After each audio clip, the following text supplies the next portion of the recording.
Hey digital world, remember a couple of days ago when I did my episode on the Academy Awards and I said I hadn't seen nearly any of the films that were up for the awards, but that's okay because we've got a couple of weeks to the Academy Awards come out and Spliced In Later has time to go out and see all those movies. Having said that, let's review Bad Boys for Life. Yes, I know, a bit unexpected. Some may go, why bother? Some may go, what? Some might go, ooh. I've been waiting for this one for a while. You'll find a lot of reviews on this channel, podcast, what have you, will be to do with sequels and reboots and remakes, because I'm always interested to see where stories go. I'm always invested in characters, so I like to see how they're progressing in sequels, how they're remade, how they're rethought of with new ideas in reboots and remakes and all those things. So as much as I'll try and get out and see those original good stuff, as we've had a run of good luck recently with The Gentleman and 1917, both reviews are also available. If you have not listened to them, I would highly recommend them because they are glowing reviews. But it was on my list. I've been excited to see it one way or another.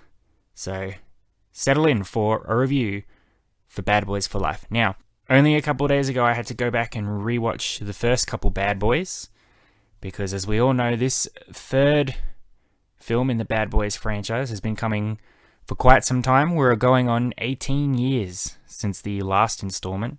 There's been a lot of starts and stops. Will Smith was available, then he wasn't. Martin Lawrence was available, then he wasn't. Michael Bay was on board, then he wasn't. A whole bunch of stuff. So we're finally here. But because of that, I did have to go and remind myself if I liked the Bad Boys movies originally. So I rewatched number 1 and number 2. Do they hold up? Yes and no. Mainly no, but that's more to do with number 2. Number 1 was genuinely a solid movie based on the star power of Will Smith and Martin Lawrence. This was made back in 1995 during their high points in their careers. Will Smith was obviously exploding thanks to The Fresh Prince of Bel-Air, Men in Black, all of that stuff. Martin Lawrence was also up there as well with his comedy. Great stuff. So the two of them together in a buddy cop film was guaranteed to be entertaining. It always confuses me why these movies are called Bad Boys. These boys generally aren't that bad. I mean, I know you might call the police bad boys, but if you are unfamiliar with this movie and you look at the advertising more, Bad Boys is supposedly like these crazy cops that go off the rails and break all the rules to get the job done. Rewatching Bad Boys, that doesn't happen at all. The movie is essentially a character swap. There's a witness who thinks Martin Lawrence is Will Smith. And the hilarity that follows is because Martin Lawrence is a family man and Will Smith is the player, and he has to pretend to be that person, all while trying to keep this witness in the dark and solve some crimes. Now, obviously, it was directed by Michael Bay. Michael Bay is hit and miss depending on his films. He is a crazy man. If he's given leeway to do whatever he wants in a movie, that can either once in a million chance work out okay, or more often than not, be a complete what the hell is going on. If you want a pure example of Michael Bay completely off the rails, watch Transformers: The Last Knight. You don't have to, don't blame me for it when you do, but your eyes will hurt, your brain will explode, and you'll understand why Michael Bay is so perplexing to a lot of people that go to the movies. With the first Bad Boys, he generally kept his cool though. It was a simple cop story. Didn't require too much thought. Very good action. Very good for a 90s film. Joe Pantoliano was also fantastic as their captain because he was just dropping F-bombs, and it's always fun to watch that guy break out. So I enjoyed Bad Boys 1. I had fun with it. I enjoyed seeing young Will Smith and young Martin Lawrence, and I moseyed on to Bad Boys 2. And I say often on this show, I don't hate movies. Bad Boys 2 comes close to hate, more sadness and annoyance because it is not a good movie, unfortunately. This came out in 2003. It is a very, very long movie. I believe this is where Michael Bay's sort of falling into his trap of trying to do whatever he wants, filled with odd, sometimes insulting humor and strange character relationships. I find Bad Boys 2 disappointing because of the relationship between Will Smith and Martin Lawrence's characters, Mike and Marcus. Whereas in the first one, while they bickered, you established that they had a genuine love for each other. In Bad Boys 2, Martin Lawrence just dumps shit on Will Smith constantly. He's yelling at him. He's nasty. He thinks very little of him. He's very mean. And as I said, they're not very bad boys. Will Smith doesn't do anything really to warrant this kind of resentment and hatred, really. And he, in return, genuinely shows care and love for Martin Lawrence. So it makes you hate Martin Lawrence's character, and it makes you hate that he's weighing Will Smith down with his relationship and their partnership.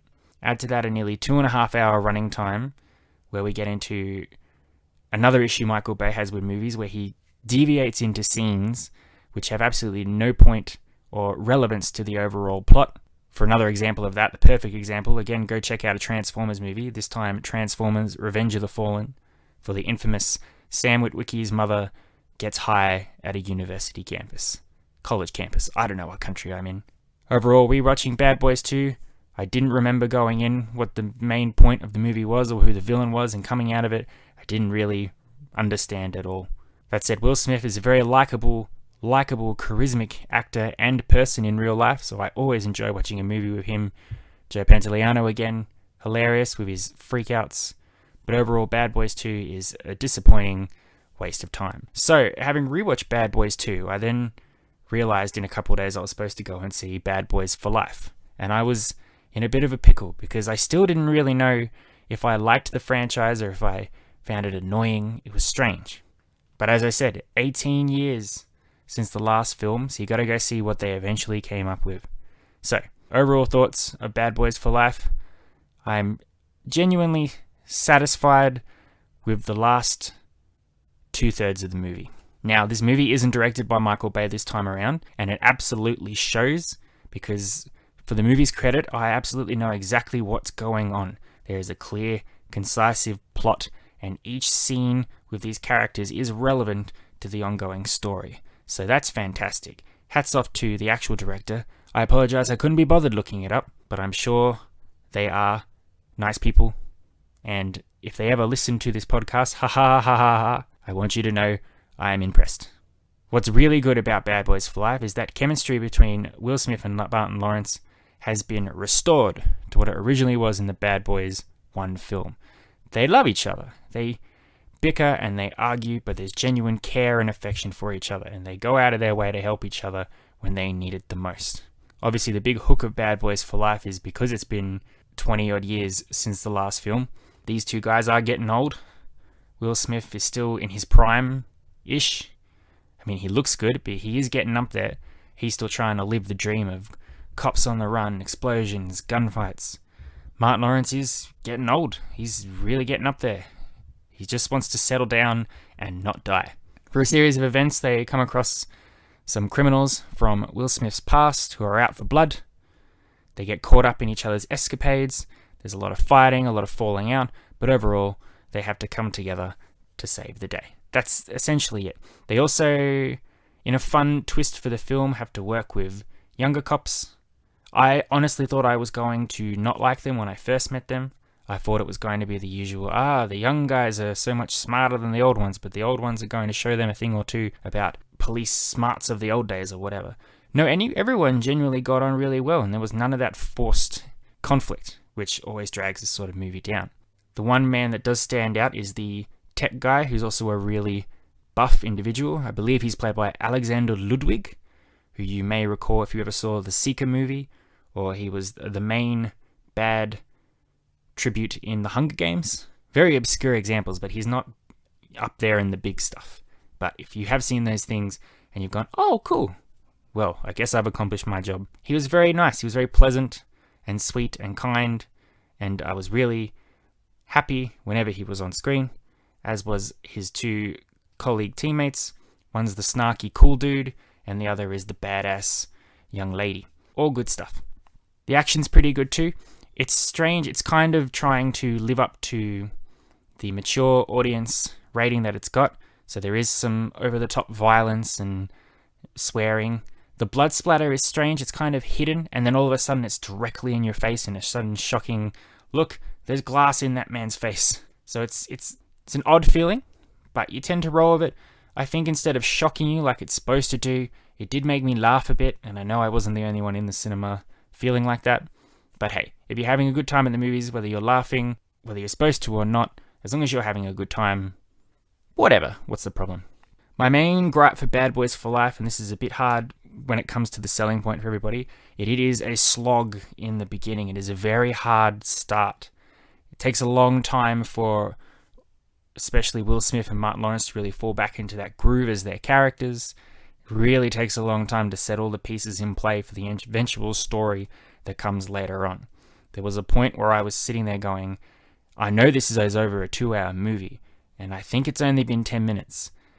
I'm not sure I can make it. I always do, but I was a bit worried. I was enjoying seeing the villains and their sort of scenario. They have a lot of mystery around what their drives and motivations are. Not much character development. Don't expect too much information about why these people are doing what they're doing or real motivation. There is some explanation, obviously, but it's more told to you rather than allowing you to experience it for yourself. But it's nice to have a intricate plot with villains that requires you to think rather than just bad guy wants to blow something up because. So yes, that's the only real gripe I have with the film. It is a very hard start, but that's kind of a problem if anyone in the future is popping this movie on Netflix, say, and watches the first couple of minutes and goes, nah, not for me. Because you do have to stick it out, and once all the pieces come into play, and the action heaps up, and the emotional stakes are at play, it is genuinely a good experience, and you really root for Will Smith and Martin Lawrence to be the bad boys, that they are, and save the day.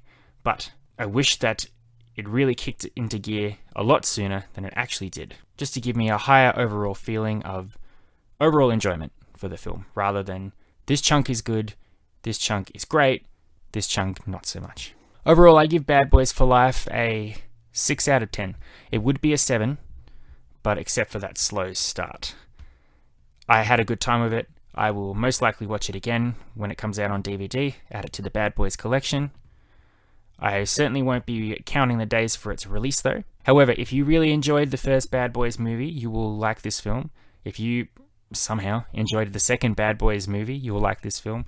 If you enjoy Will Smith and Martin Lawrence and their relationship together, if you like cop action movies, if you like big explosions, guns shooting, big set pieces, you'll like this movie. And hey, if you're after a little bit of heart and emotion, it's in here too in certain points. So yes, I recommend for people who are ready to scratch that Bad Boys itch. If you're curious, go see it. Why not?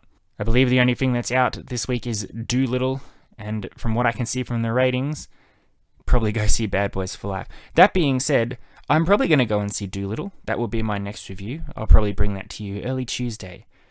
It's being slammed, but who knows? I like to make up these opinions for myself. I skipped Cats because I also like to save my sanity, but I feel like the universe is adjusting enough that I have to fall on my sword and see what Doolittle's all about. So if you're interested to see if I survive that viewing, please tune in for my next episode. So there, very simple review for Bad Boys for Life. Not too much to talk about there. Overall, a good time at the movies. Could have been better, but could have been worse. Thanks very much, everybody. I love and appreciate it as always. Thank you for listening to me as often as you do. I'm noticing the views are getting a little bit higher every time. I notice a new subscriber every month or so. Welcome. Always glad to have you. I'm having a lot of fun doing this, and I really appreciate that there are people out there that are taking the time to listen to my thoughts, however vague and all over the place they are. You've been spliced in later. Adios, muchachos.